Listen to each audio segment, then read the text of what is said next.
Burj Khalifa appears perfectly motionless against the Dubai skyline. It is not. Technical monitoring literature records that temperature-related dimensional movement at the top of the concrete could exceed 150 millimeters over a period of roughly 6 hours. The disturbing part is not that a super-tall building physically moves. The real engineering problem begins when different parts of that massive structure do not move together. If the concrete expands but the systems attached to it do not respond in exactly the same way, the expected movement rapidly becomes a serviceability threat. You suddenly have an 828-meter structure pulling directly against its own elevators, floors, glass, pipes, and interior walls. How do you keep the tallest tower on Earth aligned when the structure itself refuses to remain the exact same shape? A few millimeters of dimensional shift in a small commercial building might be completely trivial, but Burj Khalifa stacks hundreds of meters of reinforced concrete, massive floor slabs, vertical service shafts, glass facade panels, and complex mechanical systems. When you stack construction materials that high, structural alignment is no longer a fixed state. If one concrete structural column becomes slightly longer, another column shortens over time, and a separate structural section heats unevenly, which one of those elements defines what is straight? At this extreme vertical scale, alignment is not something the building naturally keeps on its own. It is something structural engineers must continually predict, calculate, and meticulously design for.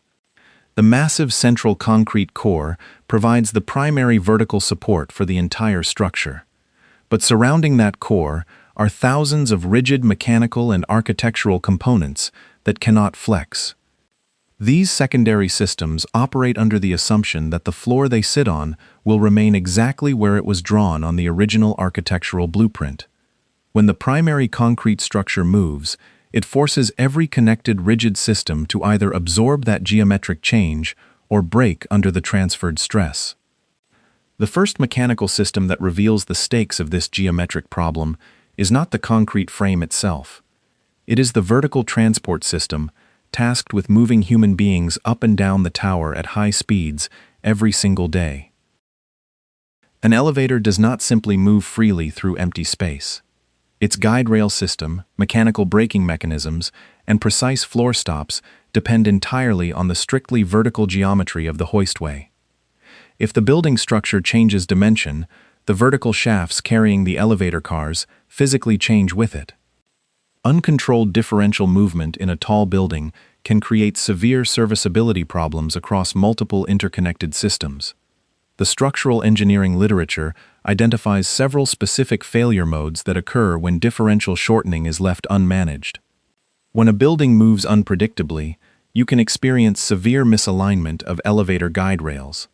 Floors can develop a noticeable slope as the vertical structural members change length at different rates over time. Interior walls and non-load-bearing partitions can crack under the transferred compressive stress. Plumbing lines can physically distort or shear at their connection points, and exterior facade panels can be compromised. These are exactly the kinds of structural failures that super-tall engineers meticulously design against. Burj Khalifa is not currently experiencing these catastrophic failures, but it serves as the ultimate extreme test case for how to prevent them in a harsh desert climate. If engineers simply locked the elevator guide rails rigidly to the concrete walls without allowing for movement, the thermal expansion of the building could bend or jam the tracks. Every single structural bracket and mechanical connection must be detailed to absorb the physical dimensional difference between a rigid steel rail and a shifting concrete wall. But the tower has another geometric problem that the vertical elevator shafts cannot see coming. The intense desert sun does not heat all 828 meters equally, and it certainly does not heat all sides of the tower at the same time. In the early morning hours, one side of the structure receives a massive solar load while the opposite face remains entirely in shadow. As the day progresses, that intense thermal exposure sweeps slowly across the exterior envelope of the building.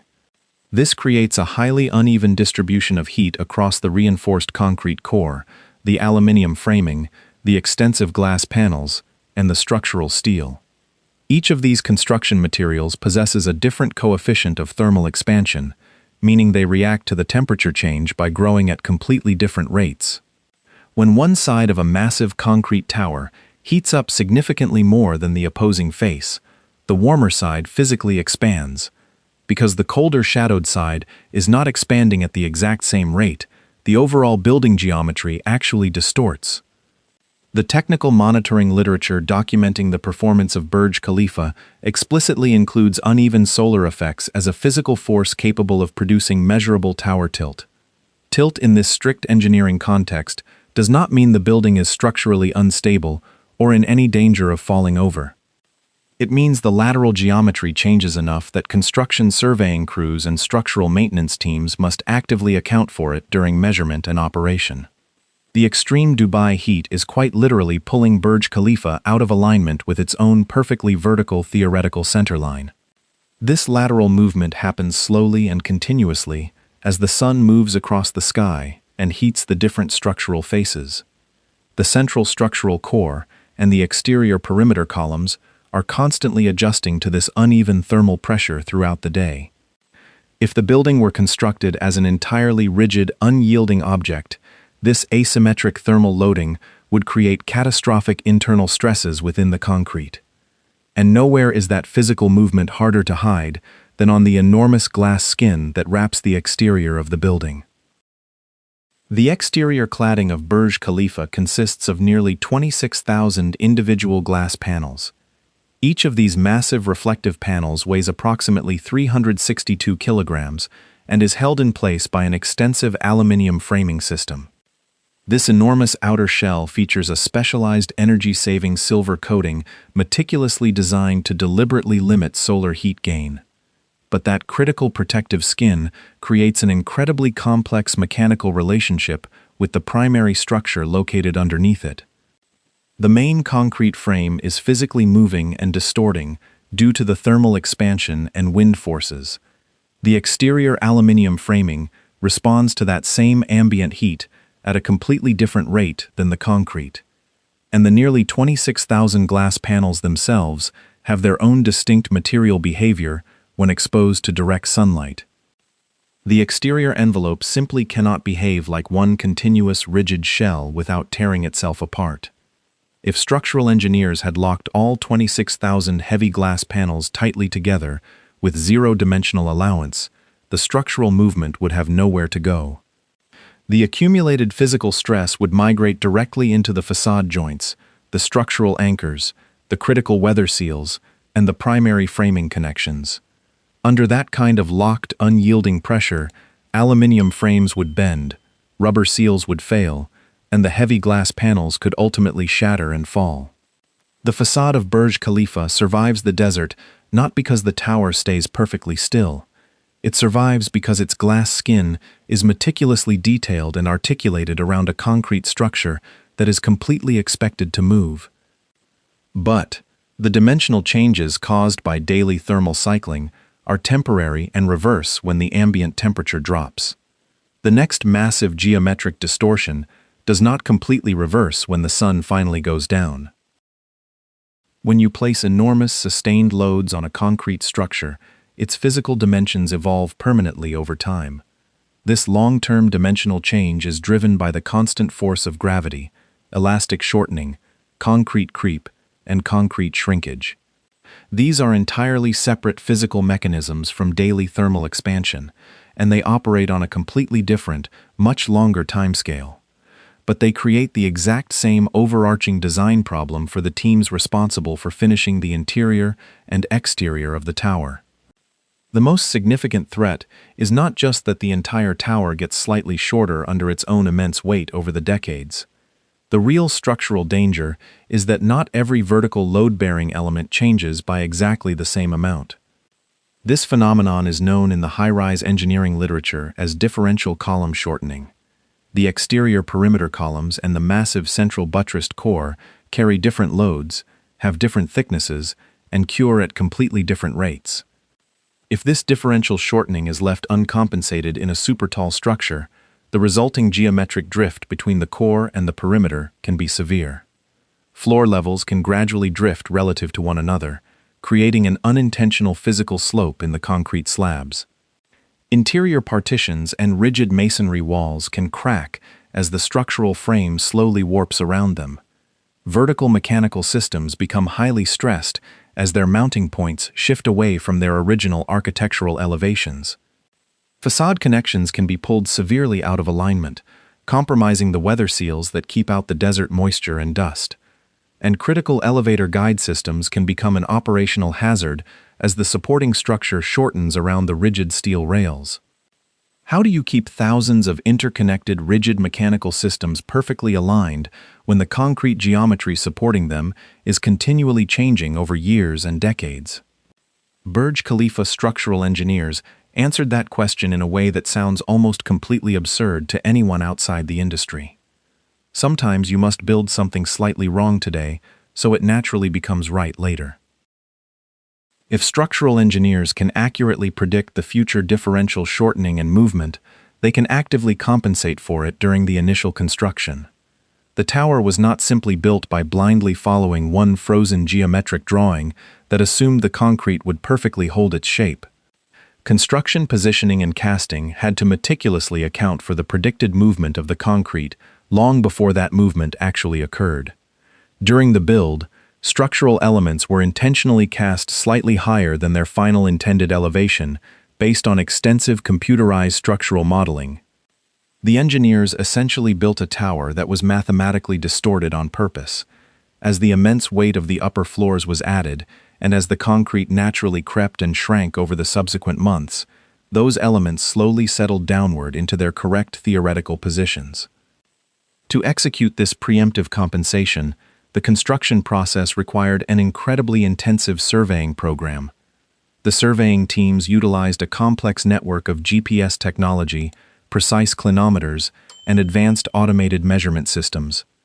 Their technical work targeted incredibly tight construction control tolerances of around 15 millimeters at each new structural level. The astonishing contrast here is that the engineering teams were dealing with large-scale, time and temperature-dependent movement while still trying to position each massive concrete pour with millimeter-scale construction precision. You cannot compare the 150 millimeters of thermal movement directly to this 15 millimeter construction tolerance because they measure completely different mechanisms. The tower did not become geometrically precise because nature somehow stopped moving it or because the concrete magically stabilized. It achieved its final alignment because engineers accurately predicted the complex movement and built the structure to intentionally intercept it. But a structural prediction derived from a computer model is only useful until physical reality disagrees with it. When you are building an 828-meter prototype that has never been attempted before, how do you know if your calculations are actually correct? You have to turn the massive building into a highly sensitive, data-gathering sensory instrument. Burj Khalifa required a nervous system of active monitoring technologies to track its physical behavior in real time during and after construction. This was not just a generic list of random sensors scattered throughout the concrete frame. Each individual piece of technology was deployed to answer a specific, critical question about the evolving structural geometry. The GPS systems installed at the top of the tower constantly asked, "Where is the building actually standing right now, relative to its base?" The precise clinometers were installed across multiple levels to ask, "Is the building rotating or tilting under lateral wind and solar loads?" Settlement measurements taken down at the foundation tracked whether the massive concrete base was moving or sinking unevenly into the deep desert soil.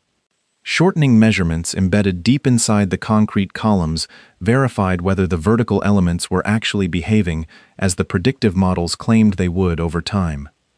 This comprehensive structural monitoring program allowed the engineering teams to continually check if the real, physical tower was matching their highly complex digital assumptions. Measurement matters immensely because super-tall structural engineering is ultimately an exercise in complex prediction under extreme physical uncertainty, constantly battling gravity and weather at an unprecedented scale. Burj Khalifa became a living building that its designers could actively interrogate, monitor, and learn from on a daily basis. And the data those continuous measurements revealed points to something completely counterintuitive about how to build a super tall structure. The ultimate goal of the advanced structural design was never to achieve zero physical movement, because fighting nature with absolute rigidity is a guaranteed path to mechanical failure. To survive its own changing geometry, the massive structure was built around a very specific engineering philosophy. You cannot forcefully freeze an 828-meter tower in place against the immense forces of heat, gravity, and wind. Instead, you must design physical structural systems that can safely absorb the expected distortion without failing. The massive buttressed core configuration of the tower does not just provide critical lateral stability against the high-altitude desert wind. It helps safely distribute the immense vertical loads across the entire structural footprint, managing exactly how the building settles into the earth. The specific physical sizing of the exterior perimeter columns and the central load-bearing walls was calculated to help equalize the immense stress and manage the rate of differential shortening. Massive structural outriggers tie the exterior perimeter columns back to the central reinforced core at specific mechanical levels. These outriggers force the different vertical concrete elements to redistribute their loads and equalize their physical behavior as the concrete creeps over time. On the exterior, the highly flexible, movement-tolerant facade detailing ensures that the rigid glass and aluminum envelope can peacefully coexist with the shifting concrete frame directly behind it. And the extensive active monitoring system ensures that every ongoing dimensional change remains safely within the original design limits. The tower is not structurally strong because it fiercely resists every single physical movement imposed upon it. It is strong because controlled, predictable movement was treated as a fundamental part of the design from the very beginning. But Burj Khalifa is essentially an unlimited budget prototype designed by some of the best engineers on Earth. What happens when you take this exact same engineering lesson outside of this specific tower? Burj Khalifa operates under highly specialized, deeply monitored, and well-funded conditions. It utilized custom structural computer modeling, high-performance construction materials, intensive construction surveying, and a massive ongoing structural monitoring effort. It benefited from unprecedented global engineering expertise and an enormous financial budget. But it sits in the middle of a massive, rapidly expanding urban environment that does not always share those exact same advantages. If the most heavily engineered tower in Dubai required this much technical intervention simply to make its movement predictable, what happens to the rest of the skyline? What happens when dozens of other high-rises and super-tall structures spend decades under the exact same extreme heat, relentless humidity, intense solar loading, and constant gravity? The Dubai skyline is not a finished, static product the moment the construction cranes are finally removed from the sites. Every single tower immediately enters a decades-long maintenance reality that is completely unavoidable and constantly expensive to manage. As the years pass, structural tolerances naturally tighten as materials creep and settle. Expansion joints and critical weather seals slowly degrade under the intense ultraviolet light of the harsh desert sun. Exterior cladding connections experience continuous thermal cycling day after day, slowly fatiguing the metal anchors. Vertical transport systems require constant measurement and mechanical realignment to keep the elevator cars running smoothly, and aging building materials begin to behave differently than they did on day one. These surrounding residential and commercial buildings are not currently failing, but they are all relentlessly accumulating structural fatigue, thermal stress, and invisible geometric wear as the decades pass. The real danger for the broader urban skyline is not that these tall buildings move. It is movement that property operators simply stop tracking, and movement that engineers no longer fully understand. Look at Burj Khalifa against the desert sky today, and it appears completely motionless. You now know that this solid, static appearance is an absolute optical illusion. At 828 meters, the building is constantly shifting its physical shape. Is there a massive thermal change occurring within the concrete? Yes, and it is fully expected by the structural design teams. Is there a measurable lateral solar tilt as the sun moves across the sky? Yes, and it is actively accounted for in the daily technical operation of the building. Is the massive concrete frame creeping and shrinking under its own immense weight? Yes, and it was mathematically predicted and physically compensated for before the concrete was even poured. Is the expansive glass facade moving relative to the structural frame? It is moving continuously, and that movement is smoothly accommodated by thousands of highly flexible joints. Burj Khalifa's greatest engineering achievement may not actually be reaching a world record height of 828 meters into the desert sky. Its greatest achievement may be remaining perfectly aligned and highly usable, while 828 meters of physical structure refuses to stay geometrically identical from hour to hour and year to year. Structural movement does not automatically equal a catastrophic failure. Daily thermal expansion does not inherently mean an unmanageable engineering crisis is currently unfolding. And concrete creep does not mean a tall building is going to suddenly collapse. Structural failure only occurs when physical movement exceeds what the surrounding connected systems were designed, detailed, or maintained to safely accommodate. Dubai's extreme heat really can pull the geometry of Burj Khalifa away from a perfectly frozen theoretical position. But human engineering is what continually prevents that dimensional movement from becoming a catastrophic failure. Burj Khalifa moves every single day, and its engineers fully expected it to. The actual threat to any super-tall structure in Dubai is not the natural forces of heat and gravity themselves. The real danger is unpredictable, unaccommodated dimensional shift that catches building operators completely by surprise when maintenance budgets run dry.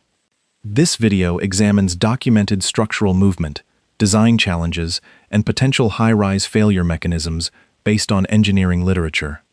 It does not claim Burj Khalifa is currently unsafe, structurally failing, or operating outside of its expected design tolerances. If even the most advanced tower on Earth required this much engineering just to stay within a predictable relationship with its own moving parts, the bigger question is, what decades of Dubai heat are doing to the rest of the skyline? Subscribe to follow the investigation.